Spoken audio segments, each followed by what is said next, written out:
We will look at how the G1000 in the Diamond DA40 XLS handles holding at a defined distance from a VOR at waypoint.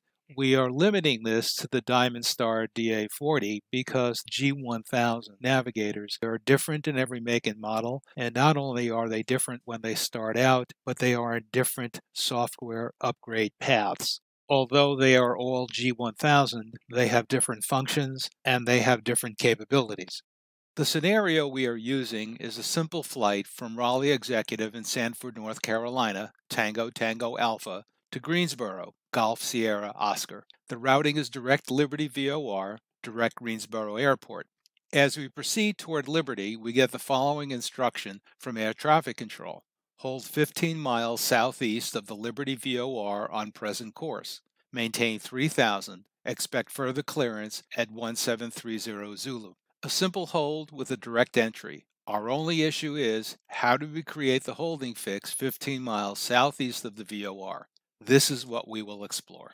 As we join our flight from Raleigh Executive to Greensboro via Liberty, we are about 27 miles southeast of Liberty. Our autopilot is set, we're navigating in nav mode, and we're steady at 3,000 feet when we get our instruction to hold 15 miles southeast of Liberty.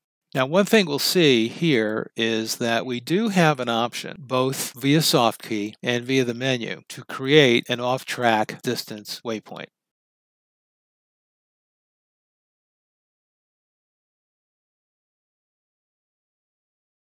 The only problem with this waypoint, as you can see from the arrows, we are still direct Liberty. Even if we select our Liberty minus 15 waypoint, if we say, I want to go direct to it, it still goes direct Liberty. The reason for this is that in the case of this model G1000, this offset waypoint is solely for the purpose of allowing us to create a vertical navigation step down. Instead, just like the old school 430 and 530, what we can do is we create a user waypoint. It prompts us as to whether we want to create one, and we'll say yes. It will bring us to a screen. It's listed as a temporary waypoint. We could always keep it permanent if we want to, but in this case, it's only going to be for this flight, so we'll leave it that way. And you'll see it already has us on our current course to the waypoint. So it already knows where we are. That's our current distance. All we really need to do with this is change this to 15.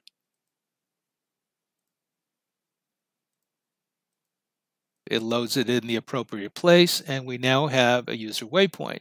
Sadly, unlike some later software, we don't have the capability of creating a hold, not here or at any other waypoint. That is a feature that did not exist at the last revision of this software.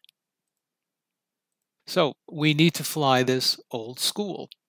We are now about 5 miles from our holding fix, and we can start getting things set up now. The first thing we want to do is switch over to OBS mode. That's going to suspend automatic sequencing. Without that, once we reach our user waypoint, our navigation will simply continue on to Liberty. The second thing we're going to do, since this is a hold that we're timing rather than distance, we're going to get our timer set up. We're about 3 minutes in, so the other thing we can do is we can slow down to our holding speed, throttle down. The next thing we're going to need to do is we're going to make a turn. Since we're in nav mode right now, we can take our heading bug and turn it to our outbound heading.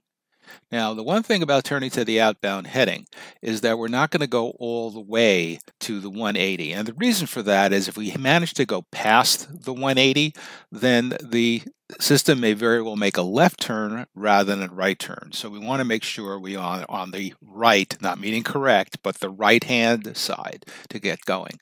And now we're really just waiting for the annunciation that we've reached our fix. The other thing you'll notice is that we have a bearing pointer that automatically set itself up to our user waypoint. And we're going to see how that's going to benefit us if we remember old VOR holding. Our timer starts as we come a beam. And so we're going to see our beam take place on here.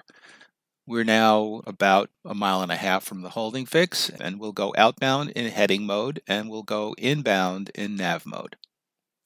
We're arriving at the waypoint. If we really want to look for it, we are going to have our course reversal indicated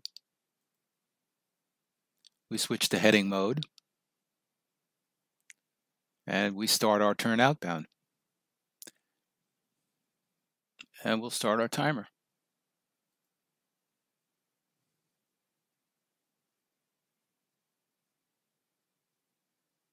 As we approach our 1 minute mark, we're getting ready to turn our heading bug to an intercept, and we'll get our nav mode set up.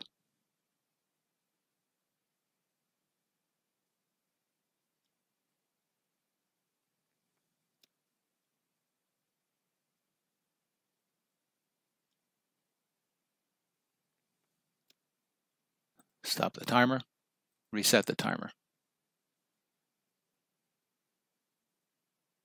And as we intercept inbound, we will start the timer again. And we would continue around in this manner for as long as the hold is going to be required.